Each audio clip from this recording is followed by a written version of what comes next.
creative living, utilizing today's technology with the best of the past to bring you innovative ideas and up-to-date information for creative lifestyles in today's active world.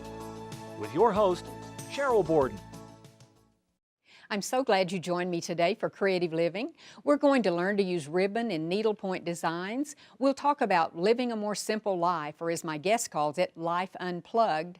Then we'll show you how to make some quick and easy quilts from fleece fabric. One of my guests today is Sandy Grossman Morris, and she's going to show how to incorporate ribbon as embellishment when doing needlepoint projects and designs. Sandy will show some examples of ribbons that work well, and she'll also demonstrate how to make a ribbon flower, which will add another element to your needlepoint project.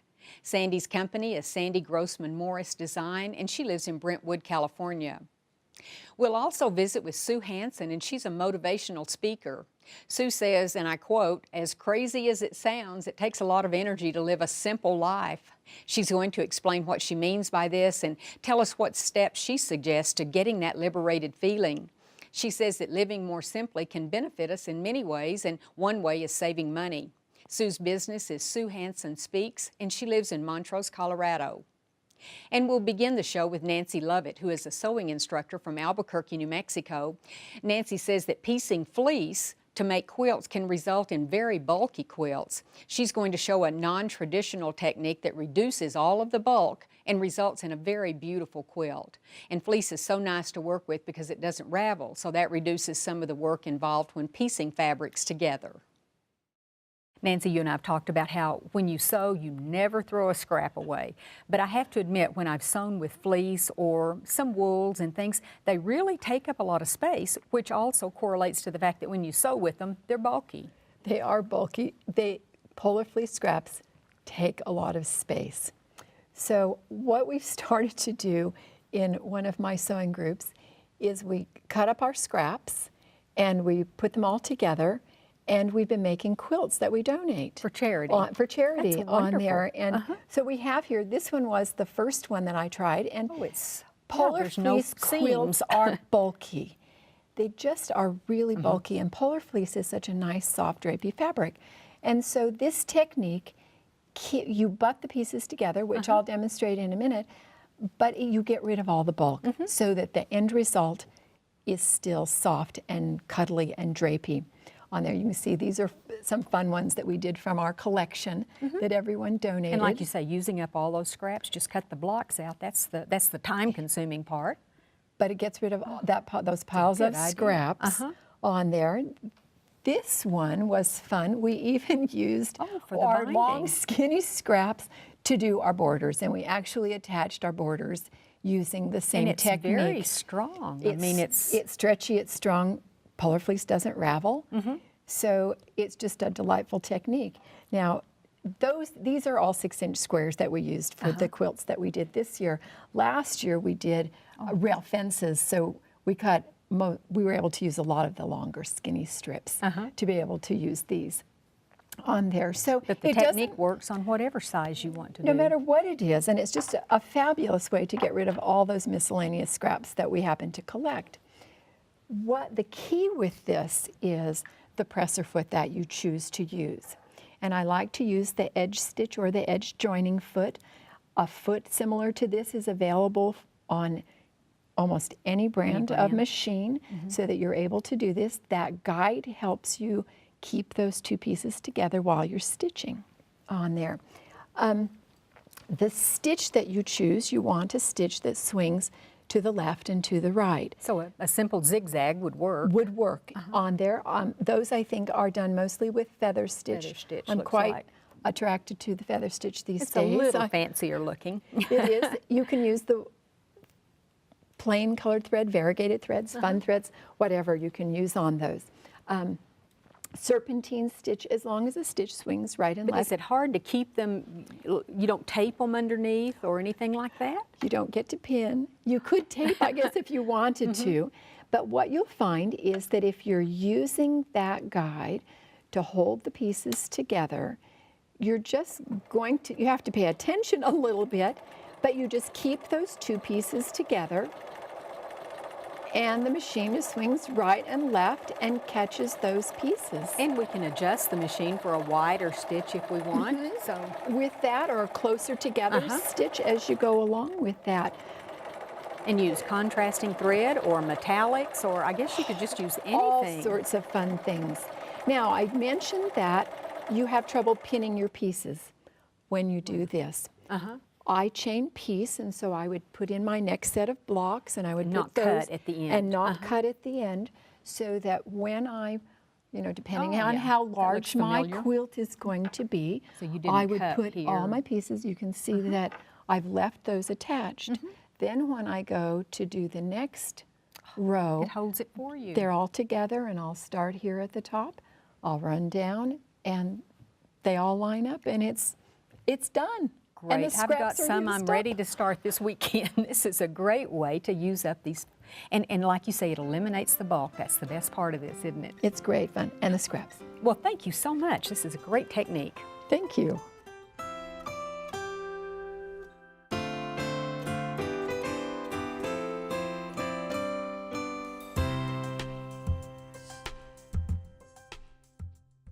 Sue, thank you so much for coming. I enjoyed hearing you when I heard you speak at a conference once, and then when I looked at your website and saw all the different topics that you cover, I thought this would be perfect because I know our viewers can relate to many of the things that we're going to talk about. But the one that you called Living Simple or Living Unplugged, but you say, now this is hard to do, and after reading more about it, I realize we take it all for granted. And I think we keep ratcheting up our level of intensity of life. And so I don't know when it's going to stop, but sometimes I just feel like I'm on a treadmill. Do you feel like that? And you just, if you miss a beat, you're just going to fall off. Fall off. Right. And that every new version of a technology, cell phone or an iPad or computer, whatever, we think we have to have it, even though if someone asks us, the one we have is just fine. Right, exactly. And so you have this in this big bag of old cell phones. We need now, and then we can't even dispose of our electronic stuff. It's just getting away from us. I think that the theory behind the life unplugged or living simple is really taking charge of your own life and not being so reactive. And I think we are reactive to life. You know, here the comes the new phone. Oh, advertisements. better get that. Like we can't live without it. And so I think you have to make some choices. And living simple means making choices that fit with your life. And this doesn't, address everybody, because some people do live simply. But for me, it really was a conscious decision to make some decisions about how I was going to proceed with that. And what did you decide to give Well, up? let me tell you how I arrived at it, because you know how you get most of your stories through the children. Children seem to just tell you the truth about everything. And my niece and nephew who lived in Arkansas kept telling me, Aunt Sue, you need to come down, and we have a bamboo forest in our backyard. And Wow. I'm going to sound like you for a second. Aunt Sue, come to our bamboo forest. And I kept saying, you have a bamboo forest? And they were, yes, we have a bamboo forest. It's everywhere. You have to come down and see it. We can run through it. And they were going on and on. So, long story short, I ended up going down to Arkansas. They pulled me out of the car, come see the forest. Well, when I got to the forest, really, there was a definite disconnect between their forest and what I was thinking forest. Maybe 3 or 4 trees of bamboo, but to them, that was the reality, and it made me start thinking that we as adults, we seem to have to complicate life, and I call it like unnecessary complications. We really don't need to, but we choose to, and so from that, started thinking, there's got to be a better way to live life without succumbing to all the advertising and succumbing to all the things that people tell us we need. So I have a couple of steps. First, you have to step aside and really think of what's important to you. If you think about when we were kids, I guess 1950, somewhere around there, the average household was 1,300 square feet smaller than it is now. So our houses are getting bigger, and during the same time, what do you think's happened to the American family? Oh, it's a smaller family. Smaller. I had 5 brothers and sisters, and When of you course, were my a kid. mother and dad. And we all lived in one small house and had one bathroom, and never thought anything about it. You didn't find We out didn't that know. we argued a lot, but that was true of everything. Right, exactly. But so during that same time frame where the houses have gotten bigger by about 1,300 square feet, that's about what an average size house used to be. the family is shrunk by one whole person. So just think about that. Take So the less person people. in your family that you just would really one person. So we're living in bigger places. We have smaller people, smaller families, Numbers, and so what happens? And most of us did grow up in a one-bathroom household. And my contention is, what did you learn in that one-bathroom household? I mean, you learned a lot when you think back. What did you learn from your brothers? That there would be a lot of banging on the door if I Conflict. took very long. Right. So time management. Time management. You probably learned a lot about control. And sharing, because Share. if you forgot to bring your own things into the bathroom, you had to share. Exactly. And all, so and to me that was kind of the epicenter of the American family. And so since that time, of course, we all have our separate everythings. You have to have your own phone, you have to have your own room, you have to have your own stereo. And I'm not anti-consumerism at all. I think stuff is great. But I think during the 80s and 90s, I think we got sort of out of proportion. And I think it's time to start thinking back of what is really important. So really focusing on what is most important, what matters most in your life. And that'll be different for all of us. It is. It's different because for some people, and this is what I find, and this is I think where people get stressed, is that there's a disconnect between what you think your value system is and what you're living. Oh. So if you say your family is most important, but yet you're spending all your time at work and not spending time with your family, that will cause a disconnect, and it'll cause you to be stressed. Stressed out. So I think you have to make some decisions about that, and I think we have to make better choices. Like, for instance, when I buy something, I say things like, is this something I need or something I want? And those distinctions can help, because we tend to react and want to get something. And then you get home and you think, well, did I really need that? So you can make some better choices that way. And I think that comes down to just even, homes. And if you have a big home, then you have to fill your home, and then you have more stuff. And really, the only people that are getting richer are the storage company. Because we've got to get rid of some things Then you have to store it. Right. So then you have this big house, and then you have to have a storage shed. So I think we're losing our way a little bit, and I think becoming unplugged, which means you have to take some time to spend by yourself, which we don't do in our society. Yeah, we're when always do you connected. find time? You're talking to somebody, you're driving somewhere, you're listening to music. I mean, we're plugged in, and so we're really not spending time thinking about what's most important. And I think that would be the first number one step of things to do in terms of getting unplugged from the whole scene. And I'm thinking in my head about a great comedy scene that could be on television with a mother or a dad all plugged in, like you say, with their iPods and their music, and maybe having a laptop computer going with something else, and of course the television going, and they're telling their next door neighbor, yes, I quit my job so I could spend more time with my family.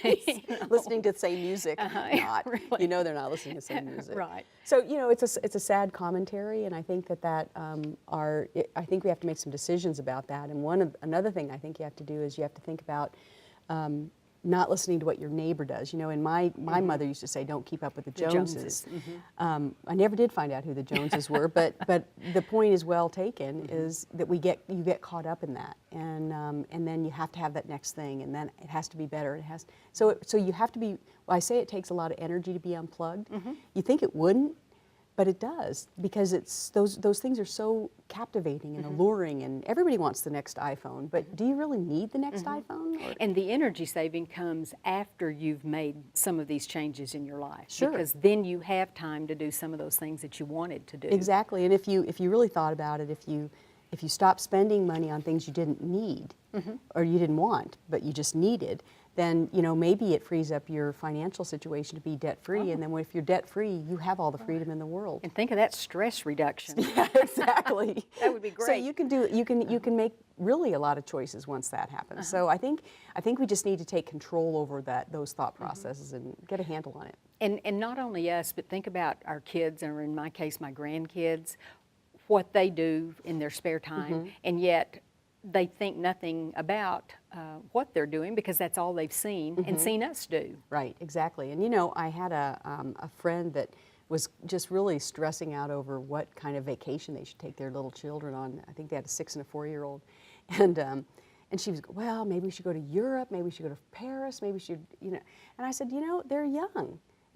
Get a cardboard box. Do you remember that? Oh, yeah. Your parents would get a new washer or a refrigerator, and then all the kids would run down the block to get the box, and then the kids play with the box the whole day. Decorate it and cut out. So, kids don't need that much. It's really our our influence on them. Yeah. And I think they'll do what we want to do. And yeah, there's a lot of temptations, but there's always been temptations. Yeah. You know, if you think about choices, it. Right. in other words. So you have to make some choices about what fits best with your family. And I think being unplugged, at least for me, it works best for me to be a little bit unplugged. What's one thing that you have done, you and your husband have done, that have really simplified your life? Well, when we decided to move back to Colorado and build our house, we decided that we were going to use as much repurposed materials as we could. Sure. So one of the things that we were doing was building a retaining wall, and so my husband was working up the bid for the lumber and everything, and I said, wow, that's a lot of money. Surely we could figure something else out. So we sat on the back porch and we thought, okay, what would work that is already in our society that nobody wants that we could use? So we came upon refrigerators, because once your refrigerator is done, it just, I don't know where it goes. Is there like Refrigerator a heaven heaven? for refrigerators or something? Yeah. So they take the Freon out and they take all the insides out. And then he essentially built a retaining wall, put dirt in all we have 21 refrigerators in our back, just sort of shoring up that area. Wow. And so it cost nothing. Nothing. Nothing. So, so some of those kinds of things that we thought would be more fun to find things that were, we shopped in a lot of secondhand stores because we wanted some of the character and not just everything new and shiny, but we wanted some character. So again, you know, people come into our house and some people would go, oh, you didn't get granite. And some people will say, cool. So, you know, everybody's got And a it different really doesn't bent. matter what those Joneses say anyway. It doesn't. It's what works for you and doesn't. your family. But it takes energy to keep focused on this is what we believe, and this is what our purpose is, and this is what's important to us. And that's where the energy comes in to resist all that time. Okay, living simple or life unplugged. I think about this big plug, you know, just pull it out. Thank you very much, you. Sue.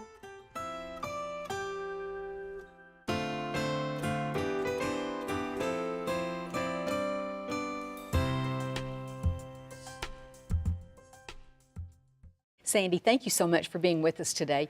You have done needlework, needlepoint work for a long time, but hasn't it sort of revived and revolved in the last few years? It absolutely has, Cheryl. We're having a lot more fun with needlepoint. It's not just your typical tent stitch all the way through.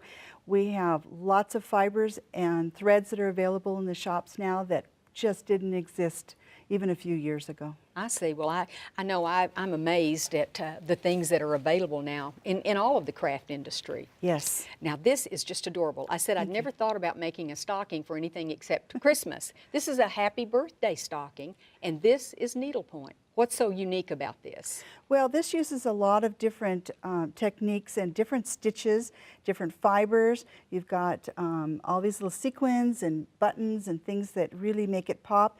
And ribbon. Ribbon is excellent. There's a lot of ribbon used in this piece, and it really does make it look wonderful. And certainly one of a kind, because you could never duplicate this, could you? Actually, you can. I have a stitch guide for it. Do you? Yes. So, well, it's really beautiful. Thank you. Now, who wouldn't enjoy having this little fellow in their room? This is Tico, and he's another one of my designs. He's part of the Oodles of Kazoodles collection. Oodles of Kazoodles. And so this is Tico, and he moves? she is, yes, she is stitched with, you can see all the little wide ribbon there. It makes it a little bit different than just having a plain one stitch, one type of thread all the way through. And gosh, what a nice way to pull out the colors in the child's room. Absolutely, it's kind of I fun, love isn't this. it? It is. This is a little night light. You can tell from the back and from the light, but this has got beautiful roses or flowers on it. Yes. That are ribbon. And I'm actually going to show you how to make those in just a little bit. Okay, so is it as hard as it looks? It's not. Oh, good. Okay. And we have a hanging ornament. Yes, this one here shows just a little bit of ribbon making a bow. Rather than stitching it, it gives it a little bit of pop. Three dimension, and you added the little furry feather stuff at the top. Isn't that so fun? there's lots of ways to use the scraps that we never throw away. That's true. That's true. Okay, so obviously you don't work with a canvas this big if you're making these, but we wanted everybody to be able to see the technique you're using. Correct. That's right. And we certainly don't use a ribbon this size, you know, totally all the time either. And So what you do is you start out with this little spoke here. This has Just you 5. want to have an odd number of Oh. spokes, and 5 works really well for these little roses. And so I've already put that in to save time. And this is the ribbon that we're going to use, Cheryl, because it's nice and large. And to hook to tie your Thread ribbon it. on, yes, Yeah. put it on, and then run this through and pull. And That just keeps it from pulling all the way through. Exactly, and that way you can work on what your project is.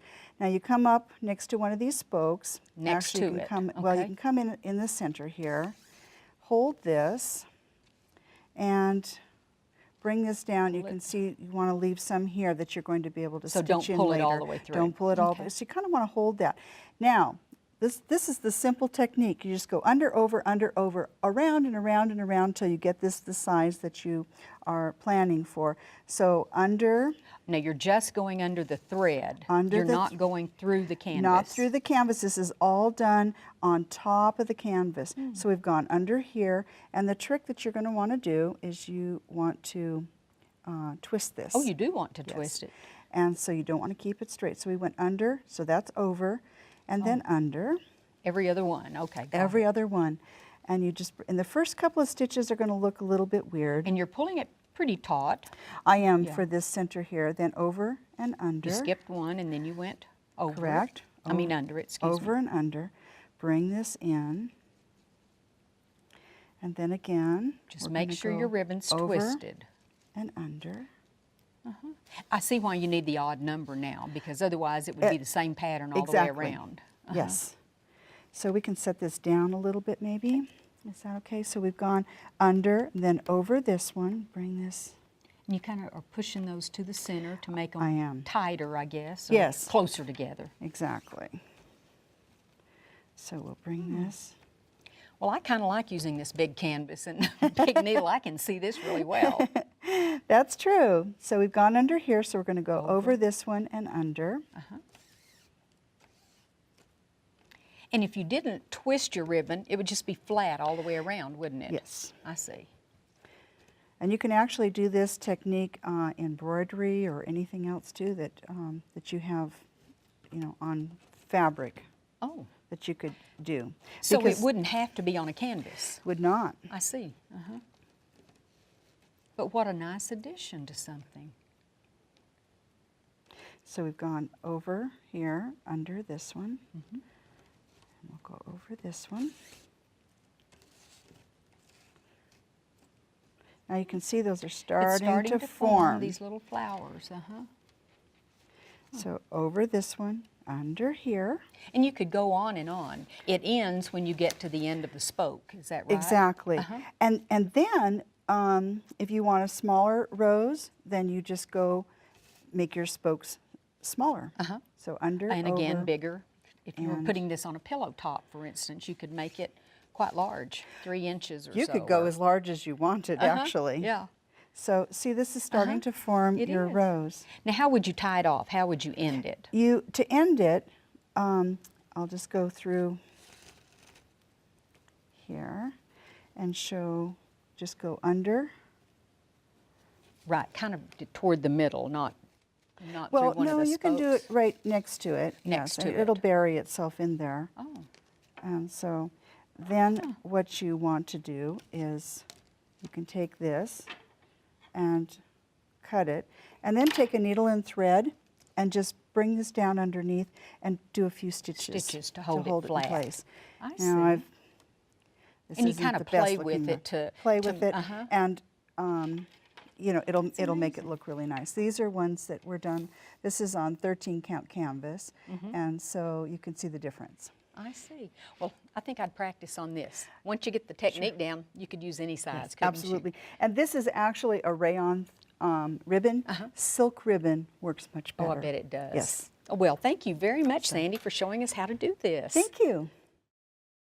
I hope you enjoyed the show today. Next time on Creative Living, we'll begin a new series of shows featuring lots of interesting guests who are experts in different areas. I also want to remind you to sign up for our free Creative Living newsletter that comes out the first part of each month. Just go to our website at kenw.org and provide us with your email address. I do want to thank you for letting us be a part of your television viewing these last few months. And remember to let your local public television station know that you appreciate them carrying Creative Living. And finally, if you ever have comments or suggestions or ideas for shows, you can email me at cheryl.borden@enmu.edu. I'd also like to ask you to become a fan of Creative Living on Facebook. Just go to facebook.com and in the search window type in Creative Living with Sheryl Borden. Thanks so much, and I hope you'll plan to join me next time for Creative Living. We are very pleased to offer a new booklet that accompanies this series of Creative Living. This booklet is titled the 6500 Series, and it features a wonderful collection of ideas and information, and it's available free of charge on our website. Posted as a PDF file, you can simply download the entire booklet, or just the segments you're most interested in. As with all of the Creative Living booklets, you'll find information on foods and nutrition, clothing and fashion, health and beauty, home decorating, and much more. For your copy of this booklet, go to our website at KENW.org and then click on Creative Living. Scroll down to the booklet section and you can click on this booklet or any of the other booklets we have available online. Once again, just go to KENW.org, click on Creative Living, and download the booklet, titled the 6500 Series. We also want to encourage you to sign up for our free e-newsletter. Just click on the Sign Up Now button and input your email address. That's all there is to it. You'll enjoy reading an up-to-date newsletter filled with interesting topics and information. Thank you.